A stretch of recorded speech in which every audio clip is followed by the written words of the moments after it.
This fall, Sue Kiley is running for Congress in the 6th Congressional District in the state of New Jersey. Her opponent is longtime incumbent Frank Pallone, who looks to get reelected for another term. Sue Kiley is currently the Deputy Director of the Monmouth County Board of County Commissioners. She looks to upset Frank Pallone and be the first Republican in that seat in over 40 years. With Sue Kiley, I talked with her about her campaign, what she plans on doing if elected, and what impact this race can make if she ends up upsetting the current incumbent. Here's my conversation with Sue Kiley, only on Knightbeat on WRSU FM New Brunswick. Ms. Kiley, how are you? Thanks so much for joining me tonight. It's my pleasure. Thank you for inviting me, and I am doing great. Well, altogether, for the audience who might not know who you are, who's Sue Kiley? What's your story? What's your background? Why are you running for Congress against Frank Pallone? Sure. Well, first off, I started my career as a registered nurse. And from there, I went into business and sales and marketing for a couple of high-profile companies, always in healthcare. So my customer was a healthcare customer. When I was at the highest point in my career, I was the national vice president for a $22 billion company called Sodexo. And very great company, great training, great mentor programs, just really an opportunity to round out all of your skills, no matter what what field you're in. From there, Superstorm Sandy hit and had such a huge impact on the community that I live in, that I wanted to be able to do something for them on a longer term. And I couldn't do that as a national person, traveling every week. So my husband went back to work. He was retired. And I decided that I was going to go into public service. I retired from my job. I became the mayor in my town. Then from there, I went into the freeholder job, which now is commissioner. And today I am in my second term as the Deputy Director of the Monmouth County Commissioners. Why do I want to run for Congress? There is too much happening in this world that is moving us further and further and further away from what most people love about America. And I want to bring that back. We have lots of problems. I want to be part of the solution. Fair enough indeed. And again, you mentioned how you ran for mayor. You are currently the Deputy Director of the Monmouth County Board of Commissioners. Altogether, take me through why that specific event, Superstorm Sandy, how did that event, convict you to go into public service, and how has that led you to where you are right now? Superstorm Sandy, I'm part of Holy Family Church, and I was directing a children's choir at the time. And when Superstorm Sandy hit, I don't have to tell anybody this, nobody expected what we ended up with Superstorm Sandy. Nobody thought the devastation was going to be so severe. And I stayed home, and a couple of my sisters, we were part of the Rain Foundation. And we started feeding the first responders. But we were bringing some of these kids and families out of Union Beach. They were being rescued and brought to the school, the Holy Family School. And that was just kind of a staging spot before they went to a shelter. So they're coming into us. They're all crying. They're all upset. They're soaking wet. And many of these kids were kids that were in my choir. And overnight, they were homeless, just overnight, and terrified. The parents were terrified. And their homes literally picked up and washed away. And that had such a huge impact on me. I just couldn't imagine. I'm like, everybody needs help. There's a lot of help needed right here in my community. And so I wanted to get committed to that. And I knew if I wanted to do what I wanted in that job or in that commitment, I couldn't be in a national job traveling all over the place. So that's why I went for local first. And from there, I was asked to run for commissioner, which is a phenomenal job. And the county is so great. The team does so many good things for people.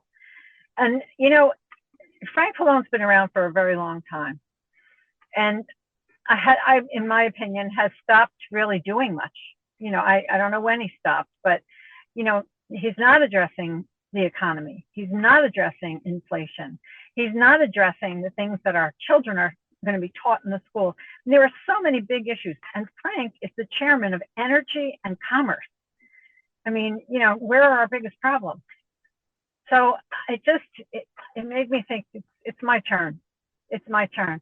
I've got good ideas. I'm conservative. I have a lot of common sense. And I want to bring the right messages to Washington and to the people of America so they start to restore their faith in where we're going to be.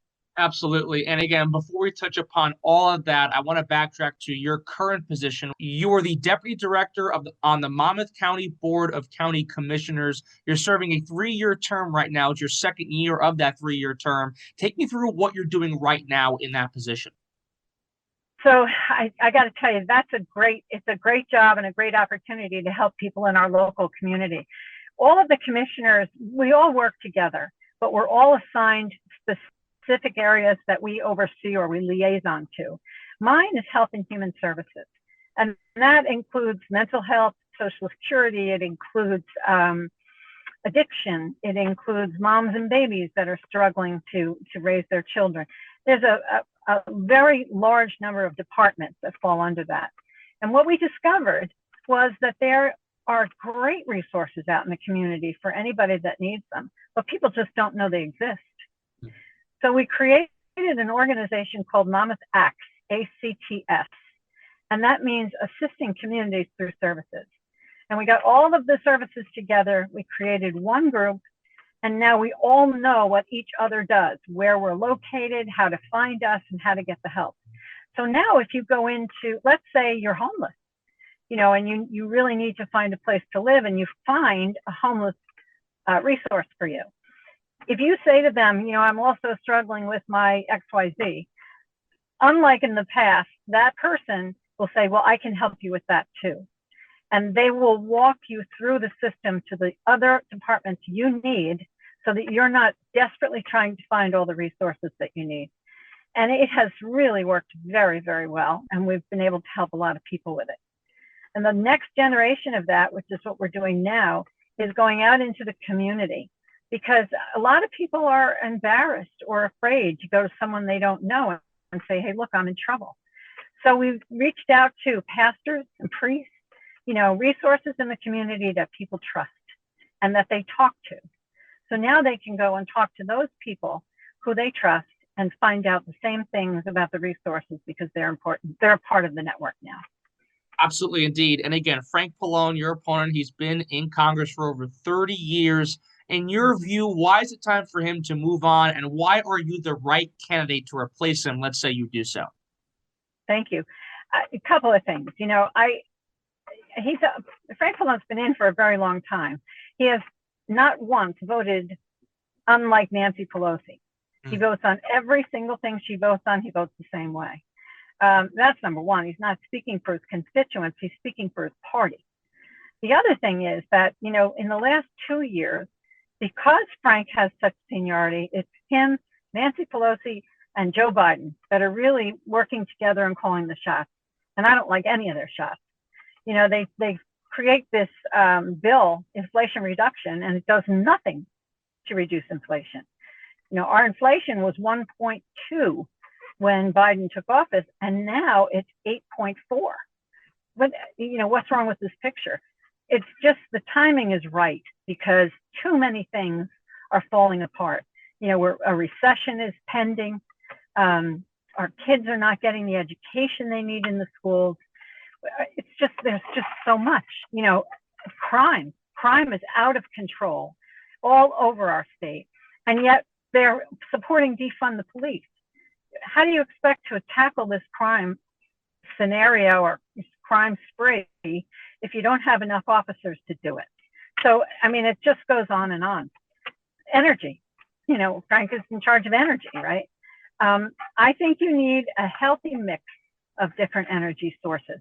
You can't say we want no fossil fuels, and because there's a ton of fossil fuel under the ground in our country.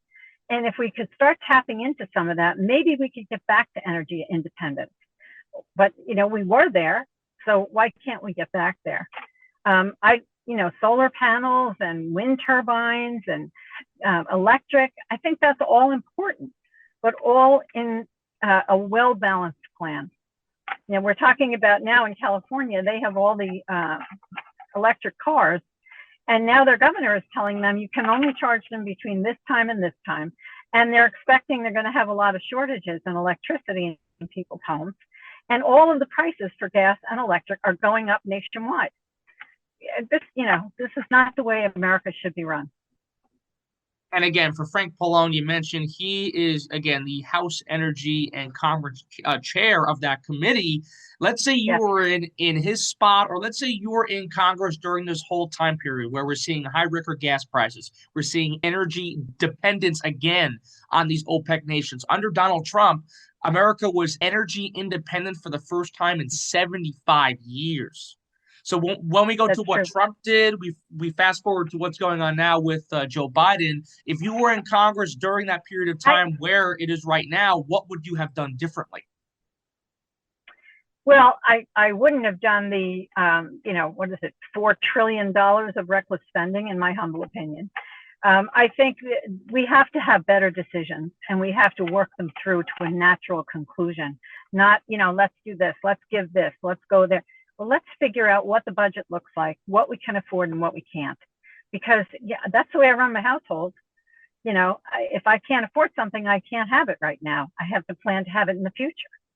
I think there's a lot of natural solutions that could be there if we could just get in and be natural about it.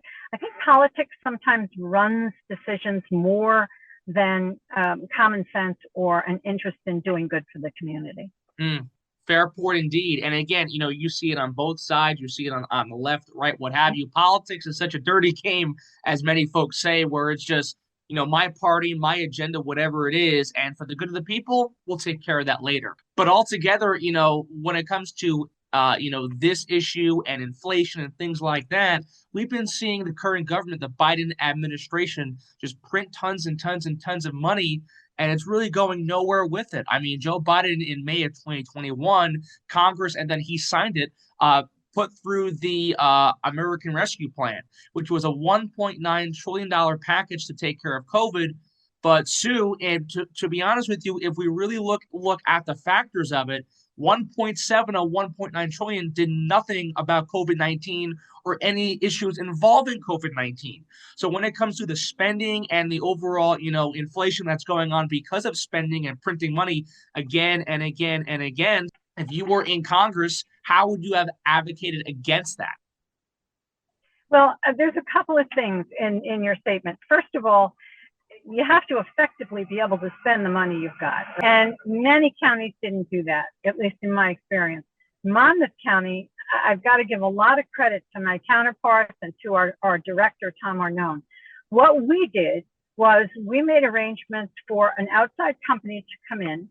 We had all of our small businesses submit proposals for, why they wanted to receive the money. And we gave out $10,000 grants to small businesses. Now, granted, that's not going to save you, but it's going to maybe keep you on your feet. And then we did a second round of those grants for $10,000. So anybody that applied qualified for $20,000 in a grant, free cash that they could use to recover from COVID. We were very successful in spending every single dime for the people that submitted requests. And I really believe that's because we made the decision to control it in-house versus letting another government, the state government, control the money for us. So we had a great success with it, but I know many who did not. You mentioned a lot about inflation, energy, things like that. You pointed out, especially on your campaign page, and this is an article according to the New York Times, by the way. When gas prices were soaring this past summer, your opponent, Frank Pallone, apparently profited off the situation. Can you touch more about that situation and how he did profit off of it? Yes, he owns stock in the energy companies, in the gas companies. I think Chevron is one of them. I don't remember the other one. Okay. But here we are struggling as the gas prices go up and up and up, and at the height of them all, he cashes in his stocks and makes a nice windfall.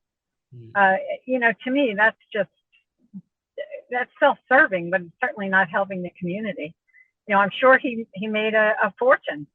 Is he going to donate any of that back? It's just, it's his money. Don't get me wrong. And maybe that's a good thing that he sold out, but it's ironic. We're struggling with the prices and he's profiting from them. Right. Right. And again, not just those two issues, a big issue especially has been the border, the southern border. When you have a whole flux of migrants just coming in and in and in, border control has their hands tied behind their backs. And you look at what's happening with it, these border states, Texas, Arizona, are so overwhelmed.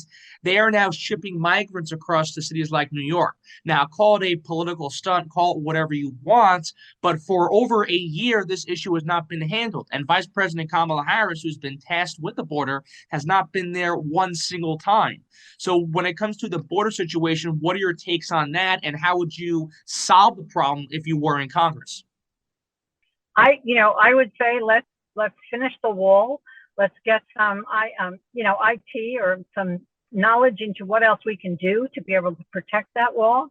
I just think it's atrocious that we have all of these people coming into our country, undocumented, illegal, and amongst them, quite a few people from the cartel.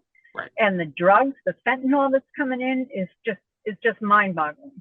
The number of suicides or near suicides and deaths has grown exponentially. Mm-hmm. So we have to do something. I think it's wrong to put these people on a bus and send them anywhere, because the bottom line is they're victims. Some of them are going to be trafficked. Some of them are going to be beaten or abused or taken advantage of. They don't come here with any money. They don't come here with any food. So there's got to be a better solution for them too. I'm not saying that that I object to them coming. I object to them coming illegally. We don't have the resources. We don't have the energy to be able to help them the way they should be helped. And we have a legal process for immigration where 1 million people a year come into our country. And that's more than the next 4 countries together. So, we're certainly doing our part. As far as sending them to other places, I'm guessing, and this is just my opinion and it's a guess. If I had my border overrun in Texas over and over and over, and you keep asking for help and you're not getting it, I would imagine you start to reach some desperation. And the minute that we put these people on a bus and send them to New York City or to Washington, D.C., all of a sudden there's a lot of attention. So if that was their intent, it worked. But we still have the issue of how do we support that many new people coming into the country, and how do we stop the flow of fentanyl, which I think people should be indicted for. I just think it's atrocious. And again, compare that to what Donald Trump did with the border and the big border wall. When Trump was in office, it was at least 400 miles of border wall that was being constructed on that southern border. You flip-flop to now, and it's a whole different story. I mean, when it comes to the crazy circumstances to where it was to what it is right now, it really is remarkable how it's changed, even over, one, not even 2 full years of Joe Biden's presidency. And you look at these, mayors like in New York City, like Eric Adams, and he seems to be, upset about all these migrants coming in. Adams, New York City, other liberal cities have been known as a safe haven for these migrants coming in, these sanctuary cities, quote unquote. When it comes to, the other side of the argument, where you see a guy like Adams or any of these other liberal mayors that are, upset about it, how do you respond to them where they've been saying, come, we'll take care of you? It's ironic. Be careful what you wish for. I mean, I think I'm a very charitable, open-hearted person, and I would like to help anybody I can. I come from a nursing background, right? But you have to do it sensibly. You can't have millions and millions of people coming into sanctuary cities, sanctuary states. New Jersey is a sanctuary state. So I'm sure we're next if we haven't already been tapped, with these buses coming in. We have to have a plan. We have to have a logical solution for how we're going to help these people. And it doesn't start by dropping them off on a bus, or it doesn't end there. It's just, I don't know. I think a lot of it is driven by politics. I'll tell you a funny story. When I was getting ready to run in my town, a friend of mine said to me, "You know what, Sue? I love you, but I hate politicians." And I said to her, "Well, with any luck at all, I'll never become one." Because I didn't come into it for that. I came into it for public service.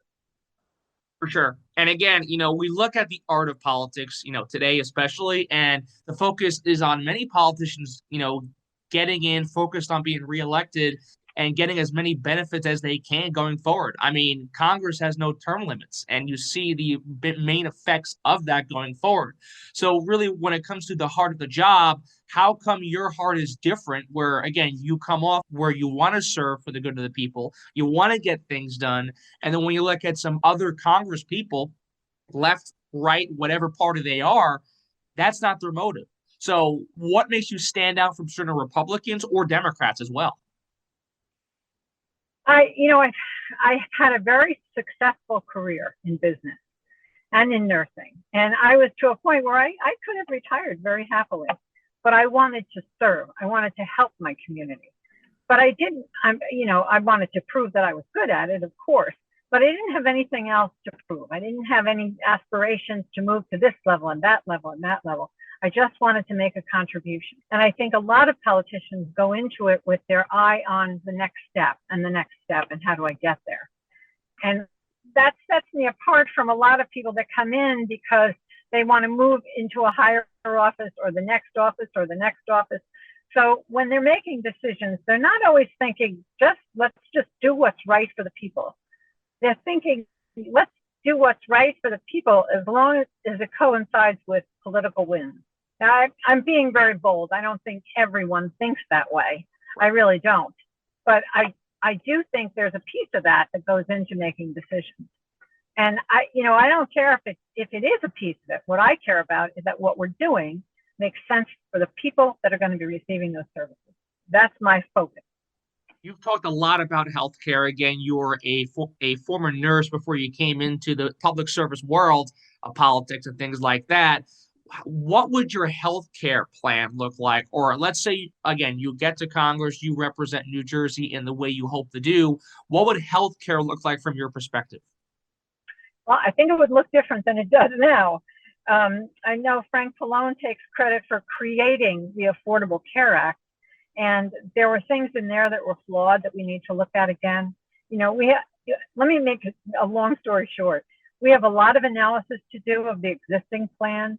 We've got to address Medicare and how what's working and what's not there. We have to address Social Security, what's working and what's not. And we have to do a really thorough evaluation of that before we make changes. And that includes, getting a core group together that involves senior citizens, involves healthcare companies, and making sure that we hear from all perspectives what would work best. And again, veterans, especially when Donald Trump was in office, he was able to help veterans when it comes to actual affordable healthcare compared to what the ACA actually was. You look at what Trump was able to do in that regard, and how would his policy look similar to yours if it would be when it comes to helping veterans specifically? I'm a huge fan of veterans, and I believe that they deserve special treatment. They put their lives on the line for us, and that's something we can never forget. Having said that, though, I think I'd need to do a lot more study of his plan versus where we are today before I could answer your question. Fair enough indeed. And I mean, again, those are some more issues. Another one you're campaigning hard on is parents' rights, school choice, things of that nature. What makes that you stand out specifically, and why focus on that issue mainly out of all the other ones we've talked about? Well, there's so many of them, it's hard to narrow it down, right? But I'm a mother of 5 children, and I'm a grandmother of 13 children. Wow. And those 13 are in the grammar schools right now and in the high school. And I am passionate about making sure they get the right education. Right now, our math scores are 4 years behind. How does that happen? I don't care what pronouns they want to learn. I don't care about sexual education. It's all too early for these kids. And there's plenty of time in the home to talk about those things. Teach them the basic school things they need. They don't need sex education in school. They don't need to understand pronouns and transsexuals. And it's just too much. I know there's one question in the curriculum that says that they want the student, and I think this is 7th grade, to identify the differences between vaginal sex, rectal sex, and oral sex. Really? In the classroom? This is what we're teaching? It's just, to me, it's horrifying. It really is. and we have to get a handle on it. The parents should have approval rights and stamp of approval when the curriculum goes together. Like, they should help create it, and then they should approve it. Yeah, and that's a main issue. And you saw that especially in Virginia last year, where you saw a lot of parents, upset, protesting about the curriculum, what have you. And the AG, Merrick Garland, the Attorney General of the United States, called these parents domestic terrorists. So, Sue Kiley, are you a domestic terrorist, apparently? Well, I guess I am. I'm not a stranger to the podium when we have Board of Education meetings and voicing my opinion. When we think of terrorists, that brings to my mind, violence and riots. And I don't think parents talking at a Board of Ed meeting fit that criteria. I really don't. Right, for sure, indeed. And again, school choice was a big issue. The former president, Donald Trump, campaigned hard on. What are your thoughts on school choice, and how big of an issue is that in your view? I think it's a big issue. Well, it's a big issue if the parents are not satisfied with the education their children are getting. Everybody should have the right to choose the school they want their kids to and go to them. So if everybody's happy with the schools and the curriculum, then school choice is not as much of an issue. But right now, it's a big issue because a lot of people are looking to charter schools or Catholic schools in order to get away from what is being taught in the public schools. And that doesn't help anybody. For sure, indeed. And again, you look at schools, but also gun violence, gun control, things like that. What are your thoughts on that sense? And let's say, for example, you see these sad situations in schools. Would you support a policy that would have armed security guards at schools? I wouldn't rule it out. I mean, we have security guards at all our schools right now. As far as being armed, I wouldn't rule it out. I would have to see what the reaction would be to it. But I am in favor of the Second Amendment, and I believe everyone has the right to defend themselves and protect their families. I do believe we need more security at the schools, as I said, whether it's armed or unarmed. I've seen some of these systems that they have that connect into the police department, and I saw a demonstration of it. It was like supposed to be a live demonstration of an invader in the school, and I was shocked by how fast the police got there. So, again, you'd have to really evaluate what makes the most sense. We'll see. My husband was a school officer for a short period of time after he retired. And they were not carrying a gun at the time, but he rallied for us. He thought they should be carrying one. You see that playing a role, and say what you want about what happened in Uvalde or the way, law enforcement handled that situation. But, your thoughts on law enforcement and how important they really are to the community. You've talked about, being against defund the police. How important really is law enforcement, not just to New Jersey, but nationwide? And again, you see these big cities, New York, right across the river. In New York, crime going up there, Chicago, Baltimore, all these cities are going up in crime dramatically. How important really is our law enforcement? In my opinion, it's absolutely critical. Now, full disclosure, my husband's a police officer. My son is a police officer. My grandfather was a police officer. So I have a lot of police in my family, and, my sisters, and they have police officers as well. But even having said that, we want to be safe in our community. We want to know for sure that we are well protected.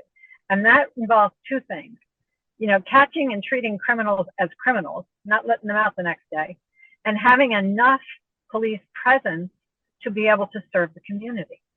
I think that's critical. I think we need more police enforcement. We need more visibility of the police officers so that we know we're safe. Our police officers in Hazlet, they, on a routine basis, we have the school officers that are always there. But any of our police officers that are on the road on any occasion will stop into a school. Kids are playing basketball at recess, and they'll go in and shoot a few hoops with them, just building a camaraderie or a closeness so the kids aren't terrified of a police officer. And it works beautifully. It really does. I was speaking at a meeting last night, and I said, do you remember the days when you come in with your groceries and you leave the car door open because you got to go back for two more? And then when you're finished, you shut the door. Never think of locking your car. And it stays outside, maybe in front of your house, maybe in the driveway overnight, unlocked. Would anybody in their right mind today imagine they could do that? That it's those subtle things that are missing because we do not have enough law enforcement. We do not have the best rules for people that are incarcerated, and we need to change those. I can't say enough how important I think it is. We also need security at the border. We need more security at the border so we can stop these people from coming in and overrunning us and using a lot of resources. You mentioned rules for people who are being in prison or being incarcerated. What rules do you object to, and how would you change them? Well, bail reform is a big one. Okay. Somebody gets arrested for stealing a car, and they get put in jail overnight, and then in the morning they're let out. And guess what they do that day? They go and they steal another car, and then they get put in jail. Then they get out, and on the third day, if they're able, they're going to steal another car. What's wrong with this picture? People do not feel safe. They're very frightened. You talk about the crime in these major cities. It's coming into the smaller ones too. It's in everybody's backyard, and we can't afford to ignore it. So let's compare your platform, what you would do if you were in Congress, to what Frank Pallone has done for over 30 years. It's pretty different, very different, I'll say. Why so? And how would your platform trump what Frank Pallone has done? It's funny. If I think about all the things that I could tag the Democrats with, like the energy problem, like the economy problem, like the education problem, like the crime issues, like securing our border, even healthcare. And I think I would do everything differently. What I would do is I would encourage the rest of my Congress members to start writing bills that counteract the things that are in today, like bail reform. That's got to be modified quickly. And I think everything that's there now, I want to change. And I can't do it alone, obviously. We have great people running for Congress on the Republican Party. And I certainly hope that they're elected as well, because then we can do great things. I love our country. I love it. And I want my children and my grandchildren to love it every bit as much as I do. I want them to feel safe. I want them to love America. I want them to be happy and successful. What would a Republican Congress look like? Let's say, the conservatives take over both the House and the Senate. It's a pro-Republican, Republican-led Congress in both chambers by 2023. What would that look like with you in the mix of that?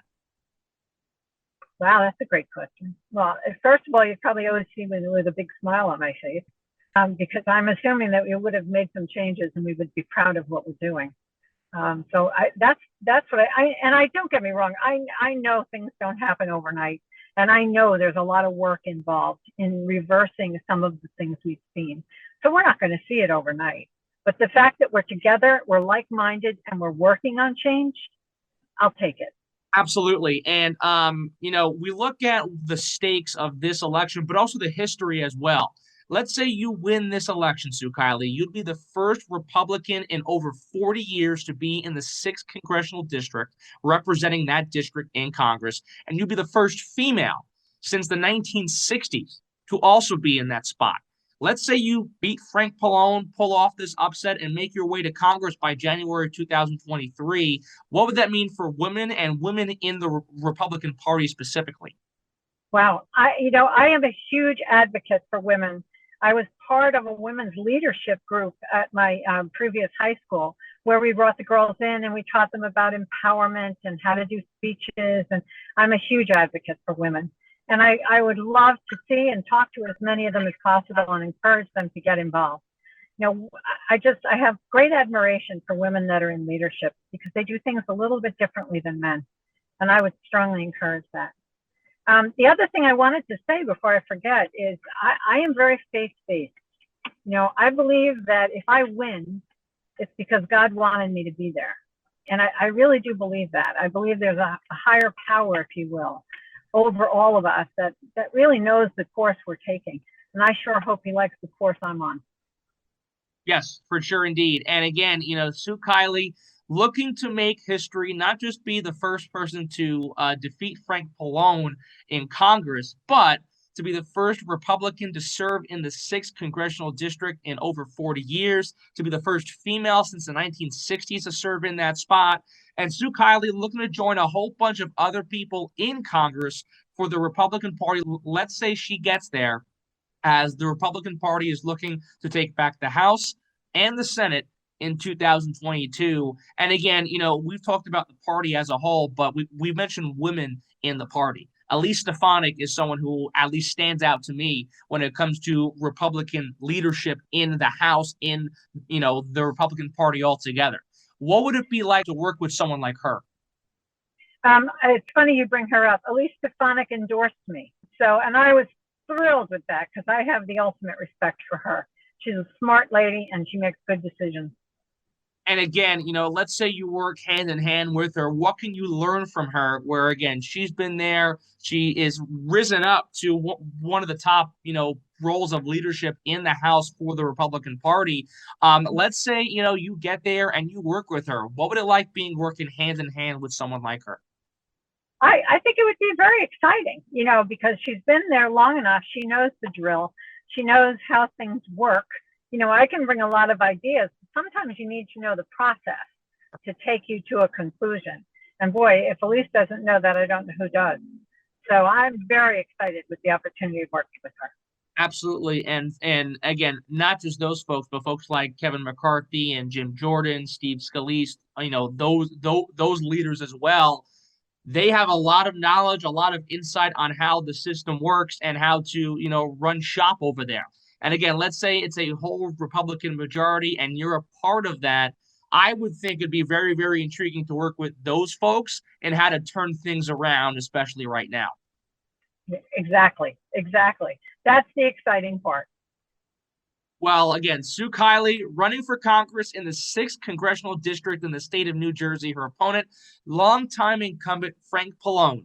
The election will be in November 8th to be exact, and Sue Kiley looks to be the first Republican there in a long period of time. The election is a matter of 1 or 2 months away. It's faster than we expect. It's right around the corner, and Sue Kiley definitely looking to make a mark in politics, and especially in the 6th Congressional District in the state of New Jersey. Sue Kiley, again, thanks so much for your time, and all the best to you going forward. Thank you. Thank you for having me.